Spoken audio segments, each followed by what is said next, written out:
27-year-old St. James man is the island's latest road fatality. Trayvon Cadogan of West Terrace, St. James, was a passenger in one of two vehicles that collided on the Spring Garden Highway just after midnight. He died on the scene. That vehicle was driven by 27-year-old Michael Toppin from Oxnard, also in St. James. Toppin sustained a fractured left leg and head injuries. The other driver, 42-year-old Shernell Smith of Mount Standfast, St. James, and her passenger, a 59-year-old female, complained of pains about the body. The injured were taken to the Queen Elizabeth Hospital by ambulance. General Secretary of the Barbados Workers Union, Tony Moore, has criticized the government after the presentation of last week's budget. She says the reduction of allowances and the increase in taxes has in no way helped the working man or woman in Barbados. Taxes in a manner where you take from here or you give here and take back in another area, sometimes taking back more. In our view, that's in the view of the Barbados Workers Union, represents a bogus attempt to address the substantive issues. In fact, the budget further removes purchasing power of workers who at the same time have been saddled with increases in shops, increases in supermarkets, increases at the gas pump, increases in doing business generally in Barbados. It was also revealed by the BWU boss that layoffs could be on the horizon for some staff of the telecommunications company Lime. Ms. Moore, who was informed by Lime, says if the layoffs do occur, they would be a natural result of the merger between Lime and Flow. As a consequence of the integration between Cable and Wireless and Flow or Columbus, that there would necessarily be impacts on staff. Up to this point, there has been no formal indication as to the extent of those impacts. But what the company has said is where in those areas where it recognizes that it may need to shed labor, that every attempt would be made to engage the Barbados Workers Union. Well, an inmate serving a 4-year jail term had more time added to his sentence after he was found with cannabis during a search at Her Majesty's Prison at Dodds on Wednesday. The inmate, Akeem Carlisle Bentham, had 9.4 grams of cannabis in his possession. The 22-year-old had his day in court yesterday, where he pleaded guilty to that charge. He was sentenced to 15 months in prison to run consecutively to the prison term he is currently serving from May 2012.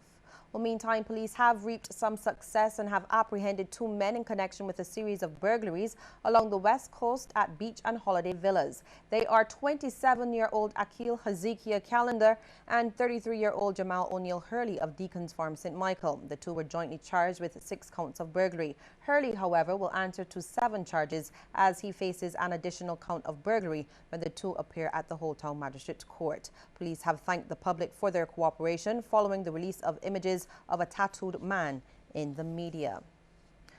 Cultural officer at the National Cultural Foundation, Addison Ford, wants to see more folk music coming out in calypso songs. He says the changes to crop over the years has caused the tradition to lose its essence. The officer says he also wants to see more competitions like tuck band, steel band and line dancing present in the festival.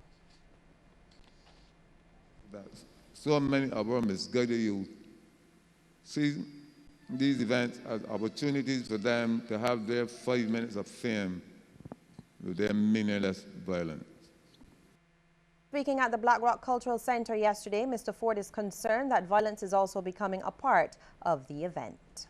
The tuck band competition should be revived, since tuck is our music.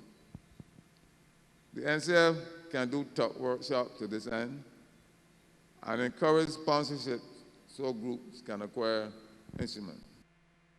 Barbados continues to see an increase in the cases of diabetes. Word of this coming from chairperson of the Southern Region Barbados Diabetes Association, Flo Bessette Goddard, during the Diabetes Association's Market Day. During the day's events, persons offered fruits, vegetables, and samples of other healthy food alternatives. Ms. Bessette Goddard expressed particular concern about the number of undiagnosed diabetics. She also encouraged Barbadians to get their blood pressure checked more regularly. I think right now it's at an epidemic proportion, right?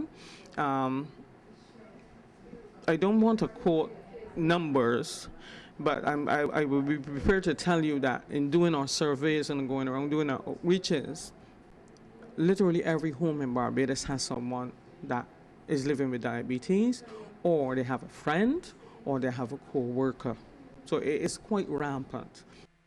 In addition, Ms. Bissett Goddard believes that the eating habits of Barbadians are so bad that only rigorous education can fix the island's lifestyle problems. Although he puts the tax there and people are not educated about what sweet drinks can do, the amount of, okay, we have programs here where we do things like teach you how to read labels, because there are a lot of persons in Barbados who shop but they don't know how to read the labels. Therefore, they're consuming a lot more of the things. Like, for example, one Coke is generally 2 Cokes.